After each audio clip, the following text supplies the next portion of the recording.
దేశంలో కొత్త ఆదాయపు పన్ను చట్టం అమలుకు సమయం ఆసన్నమైంది. 2026-27 ఆర్థిక సంవత్సరం నుంచే ఐటీ చట్టం 2025ను అమలు చేసేలా కార్యాచరణ సిద్ధమైంది. పన్ను రిటర్నులను సులభంగా, వేగంగా దాఖలు చేసేలా కేంద్రం అనేక మార్పులు చేసింది. అయినప్పటికీ కొత్త ఐటీ యాక్ట్లో నియమ నిబంధనలు ఏంటి, ఐటీ రిటర్న్స్ ఎలా ఫైల్ చేయాలన్న దానిపై ట్యాక్స్ పేయర్స్లో చాలా సందేహాలున్నాయి. అందుకే నూతన చట్టంపై ఐటీ శాఖ విస్తృత ప్రచారం చేపట్టింది. ఇందులో భాగంగా విజయవాడ కృష్ణా జిల్లా కేంద్ర సహకార బ్యాంకు సమావేశ మందిరంలో అవగాహన సదస్సు నిర్వహించారు. Statement of financial transaction SFT, ఈ ఫైలింగ్, అపరాధ రుసుములు, ఖాతాల నిర్వహణ, నగదు లావాదేవీలు, డిపాజిట్లు తదితర అంశాలను వివరించారు.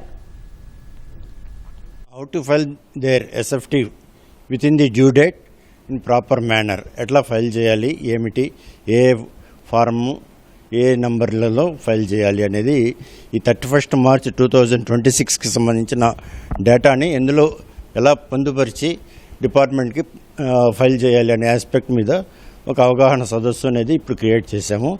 యాక్ట్ 1961 నెక్స్ట్ ఇయర్ నుంచి, అంటే ఇప్పుడు ఈ ప్రజెంట్ ఆర్థిక సంవత్సరం ఫైనాన్షియల్ ఇయర్ 2026-27 సంబంధించి ఇన్కమ్ ట్యాక్స్ యాక్ట్ 2025 అనేది అప్లికబిలిటీ వస్తుంది.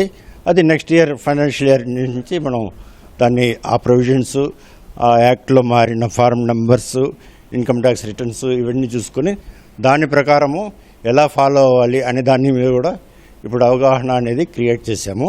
ఈ డీటెయిల్స్, ఎస్ఎస్సి యొక్క pan details, transaction details intimate చేయడం వల్ల ఏమవుతుందంటే, సో టు ట్యాక్స్ మన బ్లాక్ మనీ అనేది తగ్గించుకోవడానికి ఎవరైతే డిపాజిట్స్ చేశారో వాళ్ళ డీటెయిల్స్ ఇంటిమేట్ చేస్తున్నారు కాబట్టి, సో డిపార్ట్మెంట్ వాళ్ళు రిటర్న్స్ ఫైల్ చేస్తున్నారా లేదా అనేది చెక్ చేసుకుంటారు.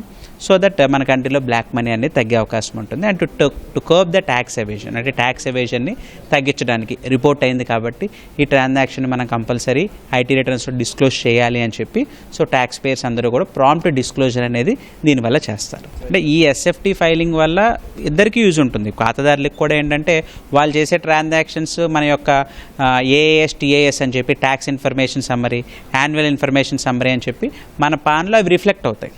అవి రిఫ్లెక్ట్ అవ్వడం వల్ల ఏంటంటే మనం కూడా ఐటీ ఫైల్ చేసేటప్పుడు ఓకే కరెక్టే కదా, ఈ ఎఫ్డీ నేను డిపాజిట్ చేశాను, సో దాని తగ్గ ఇన్కమ్ నేను కంపల్సరీ డిస్క్లోజ్ చేయాలి అని ఎవరికి వాళ్ళకి కూడా ఓన్గా బాధ్యత అనేది ఆటోమేటిక్గా క్రియేట్ అవుతూ ఉంటుంది.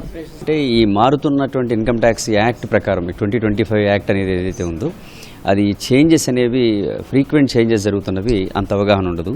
ఎందుకంటే జనరల్గా ఈ కమర్షియల్ బ్యాంక్స్తో పోలిస్తే కోఆపరేటివ్ బ్యాంక్స్ కొద్దిగా లాగింగ్ బిహైండ్ యాక్ట్ విషయంలో కానీ వాటిలోని.